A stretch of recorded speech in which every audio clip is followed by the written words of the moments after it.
Friends, आज का जो हमारा टॉपिक है वो है संविधान यानी कि कॉन्स्टिट्यूशन। तो सबसे पहले हम बात करेंगे कि आखिर ये संविधान की हमें आवश्यकता क्यों हुई और इसका मतलब क्या है। तो संविधान का मतलब है कि जो सबके लिए बराबर कानून हो उसी को हम संविधान कहते हैं। और संविधान को समझने से पहले हम थोड़ा सा अपने समाज की ओर चलते हैं। तो समाज में होता क्या है, तो बेसिकली समाज में विद्यालय, विश्वविद्यालय, पंचायत मुखिया या प्रधान भी होते हैं। तो हमारे समाज में आप ज़्यादातर परिवार में देखते होंगे कि संघर्ष होता रहता है। तो ये संघर्ष आखिर होता क्यों है, तो वो ज़्यादातर संसाधन की कमी में होती है। और ये संघर्ष होने के बाद मान लीजिए उसको सुलझाने के लिए हम कहाँ जाते हैं, तो हम जाते हैं पुलिस या फिर सेना के पास। तो ये पुलिस और ये सेना है क्या, तो ये सरकार के अंग है। और आप तो जानते ही होंगे कि सरकार के 3 अंग हैं, विधायिका, कार्यपालिका और न्यायपालिका।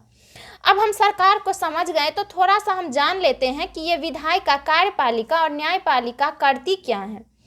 तो विधायिका का काम होता है विधि यानी कि कानून का निर्माण करना। और विधि के भी 2 अंग होते हैं निर्माण करने के, पहला राज्यसभा और दूसरा लोकसभा। उसके बाद हम आते हैं कार्यपालिका पर। तो कार्यपालिका क्या करती है, तो कार्यपालिका विधियों का क्रियान्वयन यानी कि विधियों को लागू करवाने का काम करती है, नीति निर्माण करवाती है। लेकिन मान लीजिए कि अगर डीएम सीएम कोई कार्य अगर लागू करते हैं यानी कि कोई पॉलिसी लागू करती हैं, तो आप माने ये ज़रूरी नहीं है, जैसे कि पढ़ाई, बिजनेस, ये सब अगर आप नहीं भी करते हैं तो आपको दंड नहीं दिया जाएगा। लेकिन जो मोटर वाहन अधिनियम है वो अगर आप नहीं मानते हैं तो आपको पिटाई लगना आवश्यक है।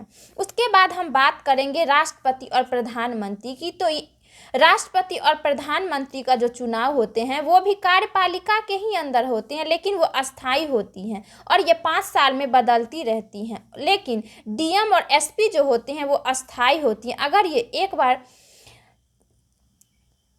चयन हो जाती हैं उसके बाद इनको पद से नहीं हटाया जा सकते हैं। उसके बाद हम बात करेंगे न्यायपालिका।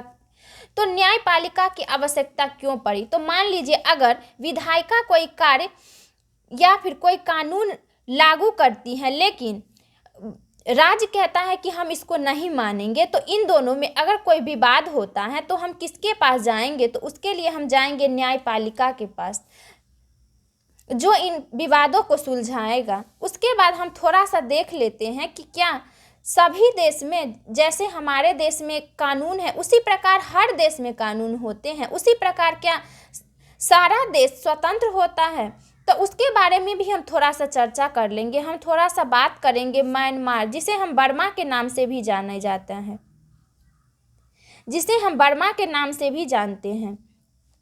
तो बर्मा में वहाँ पे सरकार का यानी कि लोकतांत्रिक सरकार नहीं है, वहाँ पे सेना का शासन है और वहाँ सेना ही सर्वोच्च शक्ति है।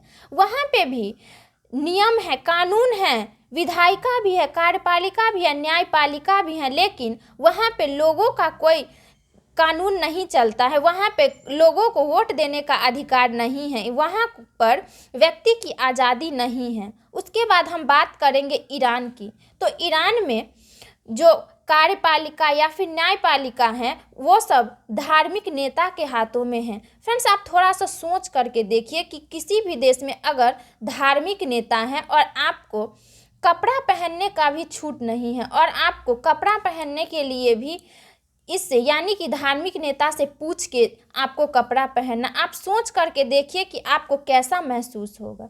लेकिन वहीं पे जो अमेरिका है वहाँ पे लोकतांत्रिक सरकार है, वहाँ संविधान ही सर्वोच्च विधि है और वहाँ लिखित संविधान है। तो हमारा जो कानून है वो भी लिखित है। उसके बाद मान लीजिए कि जो विधायिका यानी